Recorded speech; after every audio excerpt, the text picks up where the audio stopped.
Bonsoir, bonjour tout le monde, bienvenue sur ce débrief. L'équipe de France affrontait ce soir la Hongrie, donc un match qui permettait en cas de victoire aux Bleus de se qualifier à coup sûr pour les phases finales de cet Euro. Et finalement, eh bien, le résultat est de 1 partout. On va quand même débriefer ce qui s'est passé, on va parler des bons points et des mauvais points, et je vais vous donner mon avis au final. Donc l'équipe de France a pris ce premier but à cause d'erreurs individuelles de Pavard. Pavard qui a clairement été le Français pour moi le plus faible. Et attention, je ne suis pas quelqu'un qui critique pour critiquer. Quand il est bon, je le dis. Et quand il est mauvais, je le dis. Et ce soir, ça a été un match compliqué. Il prend un carton très rapidement dans le match.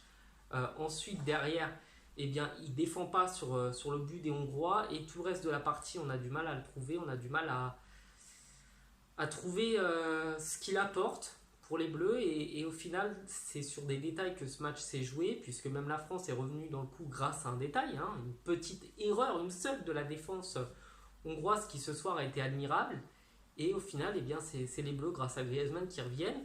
Donc les points négatifs, je dirais que c'est déjà l'efficacité. On a peut-être, je sais pas, 5 occasions nettes dans la première mi-temps, et on n'arrive pas à en mettre une seule au fond des filets.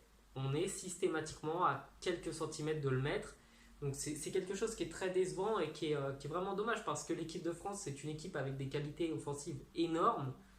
Et comme on dit, hein, si vous n'arrivez pas à marquer, eh bien, il faut au moins tenter de pas perdre. Hein. Et le milieu de terrain était pas mal. Pogba, Kanté et Rabiot ont clairement fait leur boulot. Mais c'est défensivement que c'est moyen, quoi. Enfin, c'est défensivement moyen sur les côtés. Enfin, Digne fait des bons centres, pas de problème, mais Pavard, ça a été le maillon faible, et au final le but vient de lui.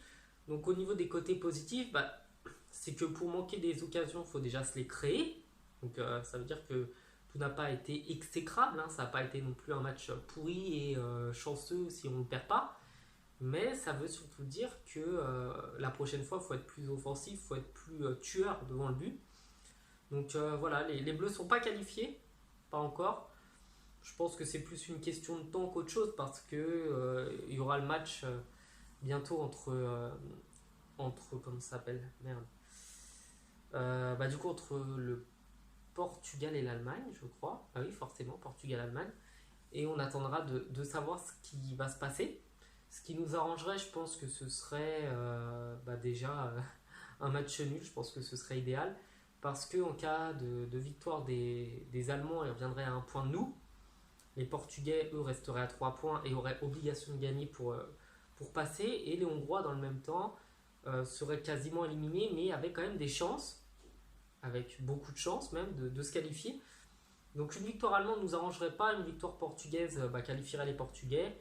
Et en gros, nous mettrait à 3 points de la Hongrie, en affrontant ensuite le Portugal qui n'aurait plus rien à jouer. Donc je pense qu'une victoire portugaise nous aiderait pas mal. Voilà, je vous souhaite de passer une bonne soirée, une bonne journée. Je vous dis à bientôt. Ciao.